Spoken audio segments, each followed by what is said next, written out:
सुनोड़ा online classes में आप सभी का स्वागत है। दोस्तों, जैसा कि आपको पता है अपना संधि वाला टॉपिक चल रहा था, तो इसी क्रम में आगे चलते हुए हम आज स्वर संधि का जो चौथा भेद है यण स्वर संधि वो शुरू करेंगे। तो देखिए, यण स्वर संधि कहां पर होती है। यदि पदार्थ ई उ री हो और उनके परे उनसे भिन्न कोई स्वर हो तो पदार्थ ई के स्थान पर यह हो जाएगा, उ के स्थान पर वह हो जाएगा, वह री के स्थान पर वह हो जाएगा। अब कैसे होगा? यदि पदार्थ ई के परे इनसे भिन्न कोई स्वर हो तो ई के स्थान पर यह हो जाएगा। किस अवस्था में? हलंता अवस्था के अंदर क्या हो जाएगा? आपके यह हो जाएगा। देखिए, हम शब्द लेते हैं। हमने शब्द लिया प्रत्यक्ष, प्रति प्लस अक्ष। अब देखिए, सबसे पहले पदार्थ को स्वरहित करते हैं। तो पदार्थ ती था तो तय में से हमने क्या निकाल दिया? छोटी ई को बाहर निकाल दिया। आगे है आपके अक्ष। अब ई के परे ई से भिन्न स्वर आ रहा है, यह आ रहा है, तो यह ई का क्या हो जाएगा? आपके यह हो जाएगा। तो ये ई का कर दिया हमने यह। आगे अक्ष व पीछे प्रत। स्वर हमेशा अपने से लेफ्ट हैंड साइड वाले व्यंजन में जाएगा। तो यहां पर तय तो हो गया आधा, यह में मिल गया है तो यह हो गया पूरा। आगे है षड। तो शब्द क्या हो गया? प्रत्यक्ष। ठीक है, चलो और देखते हैं इसके कुछ उदाहरण। प्रति प्लस अय शब्द हो गया आपके प्रत्यय। प्रति प्लस ऊह शब्द हो गया प्रत्यूह। प्रति प्लस ऊष शब्द हो गया प्रत्यूष। प्रति प्लस उत्तर शब्द हो गया प्रत्युत्तर।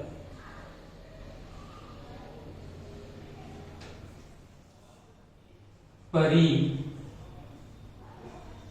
प्लस अंक शब्द हो गया पर्यंक। परि प्लस आस, सॉरी, परि प्लस आय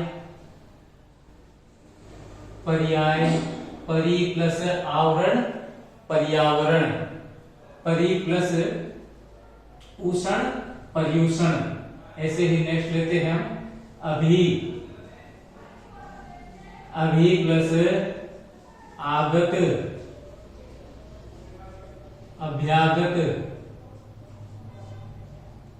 अभी प्लस आस अभ्यास। अभी प्लस उत्थान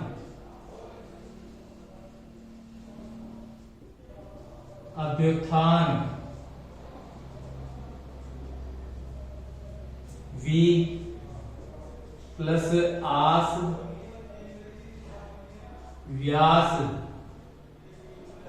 वी प्लस ऊह व्यूह। वी प्लस ओम व्योम।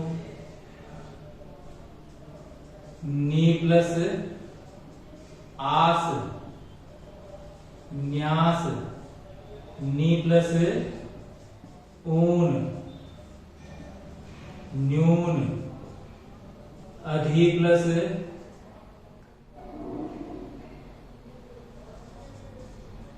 अक्ष अध्यक्ष।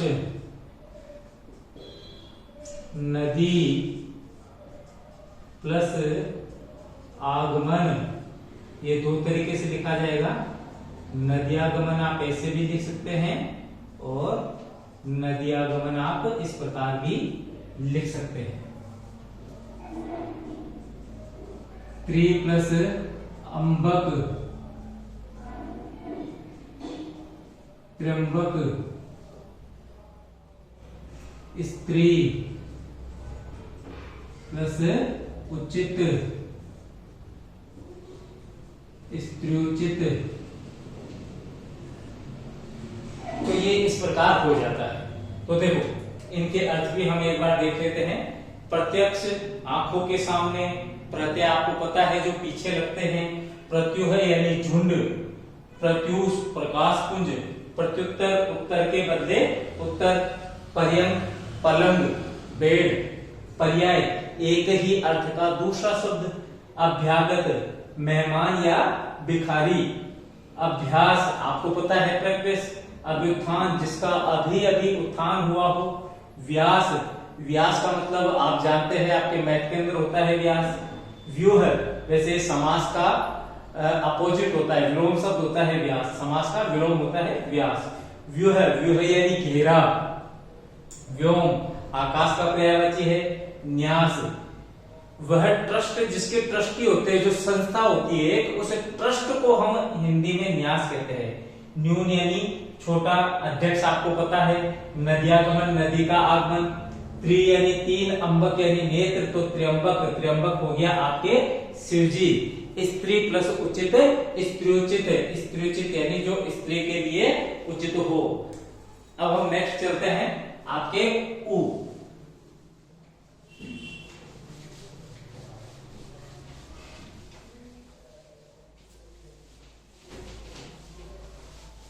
तो देखिए यदि पदांत तो उ हो, उ यानी छोटा उ और बड़ा उ, और उसके परे उससे भिन्न कोई स्वर हो तो उ के स्थान पर व हो जाता है। कैसे होता है देखते हैं हम। हमने शब्द लिया सु प्लस अस्ति, ठीक है। अब पदांत क्या है सु, तो इसमें से हमने निकाल दिया छोटा उ क्योंकि छोटे उ की मात्रा है, आगे है अस्ति। अब उ के परे उ से भिन्न स्वर है तो उ का क्या हो जाएगा व, आगे क्या है अस्ति, पीछे क्या है स, स्वर गया अपने से लेफ्ट हैंड साइड। अब ये स क्या है आधा, व में क्या मिल गया अ, तो व हो गया पूरा, आगे क्या है स्ति, तो शब्द हो गया आपके स्वस्ति। अब स्वस्ति का मतलब क्या होता है सु, सु, सु का मतलब होता है आपके अच्छा, और अस्ति का मतलब होता है, तो स्वस्ति का मतलब होता है कल्याण, ठीक है। और कुछ उदाहरण देखते हैं। सु प्लस आगत, स्वागत, मधु प्लस अरी, मधुवरी, मधु प्लस आसव, मधुआसव, मधु प्लस आलय, मधुवालय, चमू प्लस आगमन, चमुआगमन, वधु प्लस आगमन, वधुआगमन, गुरु प्लस आदेश, गुरुआदेश। तो ये इस प्रकार हो जाता है, ठीक है। अब स्वस्ति का अर्थ तो आपने देख लिया, स्वागत यानी वेलकम। अब मधु का अर्थ देखते हैं। मधु के तीन अर्थ हो जाते हैं। मधु का अर्थ शहद भी होता है। मधु एक राक्षस का भी नाम है। मधु, हम शराब को भी कह देते हैं। ठीक है, अब हम पहले लेते हैं मधुवरी। तो यहाँ पर जो मधुवरी शहद के साथ है, ठीक है, तो उसके दो अर्थ होंगे। अरि का मतलब होता है शत्रु, तो यहाँ पर मधुवरी का मतलब हो गया आपके शहद का शत्रु कौन है, भौरा और भालू। तो ये किसके पर्यायवाची हो गया मधुवरी, भौरा और भालू का।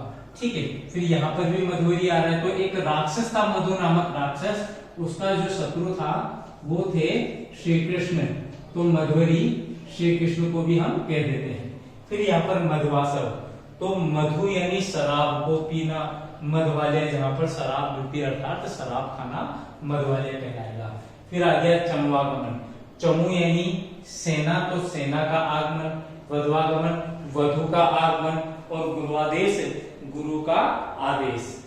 ठीक है, अब हम नेक्स्ट चलते हैं। आपके री के परे यदि भिन्न स्वर हो तो री का क्या हो जाता है।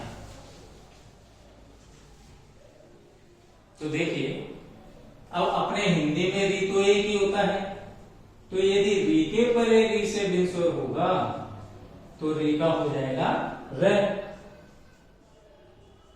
शब्द लिया हमने पितृ प्लस अनुमति। ये आपके जूनियर अकाउंटेंट के अंदर आया हुआ प्रश्न है। सबसे पहले तय को हलंत करके आगे निकाल दिया री, आगे अनुमति।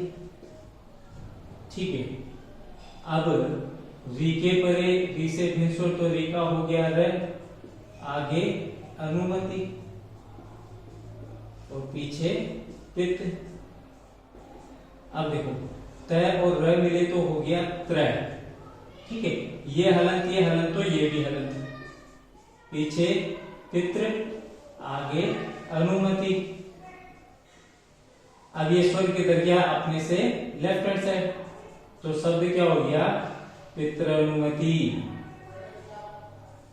ठीक है, ऐसे ही और लेते हैं हम, मातृ प्लस आदेश, मात्रादेश, मातृ प्लस आनंद, मात्रानंद, मातृ प्लस उपदेश, मातृपदेश। इसी प्रकार पितृ प्लस आनंद, पित्रानंद। तो ये इस प्रकार हो जाता है। तो ये आज आपकी यण स्वर संधि भी कंप्लीट होगी। आशा करता हूं आपको बहुत बढ़िया तरीके से समझ में आई होगी। फिर भी कोई भी डाउट हो कमेंट बॉक्स के अंदर आप डाल के पूछ सकते हैं। यदि आपने अभी तक हमारा चैनल सब्सक्राइब नहीं किया है तो प्लीज सब्सक्राइब कीजिए, लाइक कीजिए, शेयर कीजिए। धन्यवाद दोस्तों, आज के लिए इतना है।